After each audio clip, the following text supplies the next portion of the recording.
My name is Heather Alltop, and I am married to Travis Alltop, pastor of Bluegrass Pike Baptist Church. And I'm thankful for a good husband.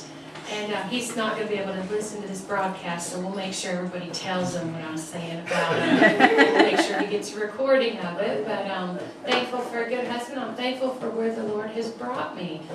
Because I was not saved until July 3rd of 1999. And I always knew deep down that there was something missing in my heart. I always felt lost. I was a lost person, and I always just kind of felt lost. And I didn't know what I was missing, but I'm so thankful that I had some friends in my life that were not scared to witness to me, even though I know it's sometimes the old devil rises up and says, oh, they don't want to hear that, or don't talk to them, now's not a good time. But amazingly, when I was in college down in Alabama, I had some friends that would speak up for the Lord.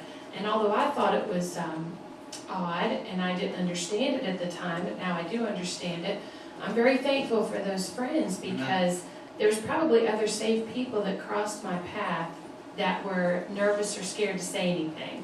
And we shouldn't be like that, and I think of that all the time. I think, don't be scared, don't be nervous, because it never goes how your mind thinks it's going to go. You think the person's going to be upset or mad at you or chew you out or, be angry, but usually they always receive it very well. And so I had some friends. One night, a friend came up to me and said, do you know where you'd go if you died? And I thought, well, that's a strange question. And I was like, oh, okay, well, I got to go now, thanks for caring. And so but that stuck in my mind. And when I went to bed that night, I thought, well, I don't know where I'm going when I die. And that was a seed that the Lord planted. And then there were other seeds the Lord planted by sending another friend who had a good testimony. She always, I knew she loved the Lord. She would speak up for the Lord. She would do what was right. And I knew that stuff was right. And those were other seeds that she planted just because she always had a good testimony and lived like Christians should live. And so one night, I was in Birmingham, Alabama, living there, and a friend invited me to some sort of it was a singles retreat right before the 4th of July.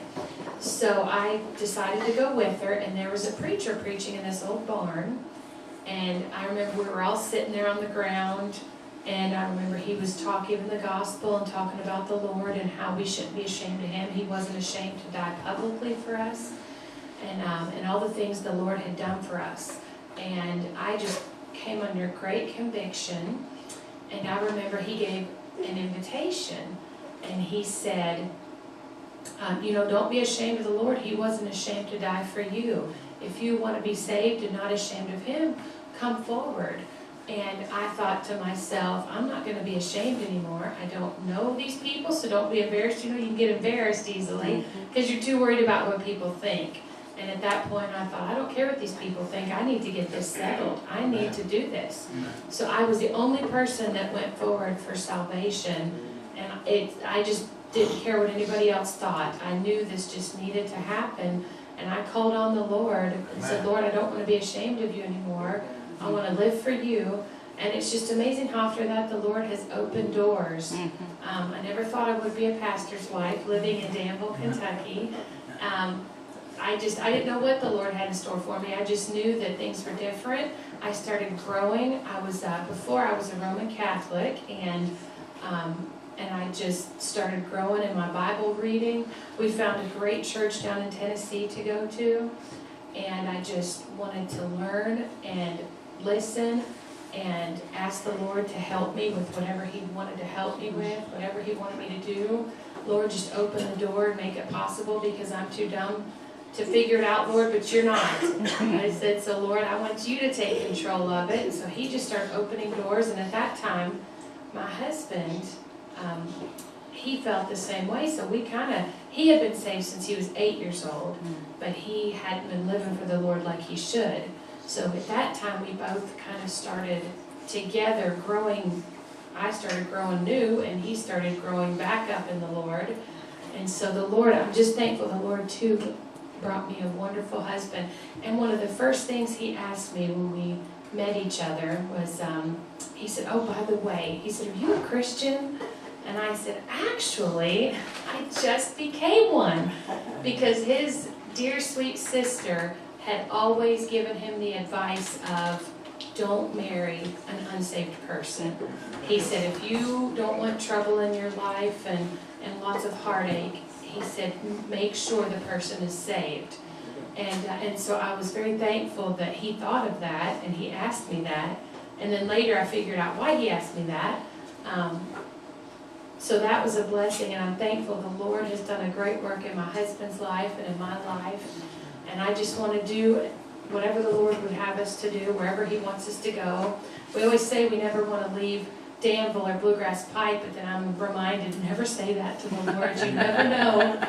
But as far as we're concerned, we feel like this is where the Lord would have us to minister. And we have such a great church family, a wonderful church, and I'm thankful we have a great God that protects us and looks out for us and answers prayers. And sometimes I'm thankful He doesn't answer prayers because He knows exactly what we need. And I just pray for my kids that they will grow up to love the Lord and to want to be faithful to a good local church. And I'm just thankful. And I'm thankful for this radio station that proclaims the good news of the gospel of Jesus Christ and lifts the Lord up. So thankful to be saved since July 3rd of '99. Amen.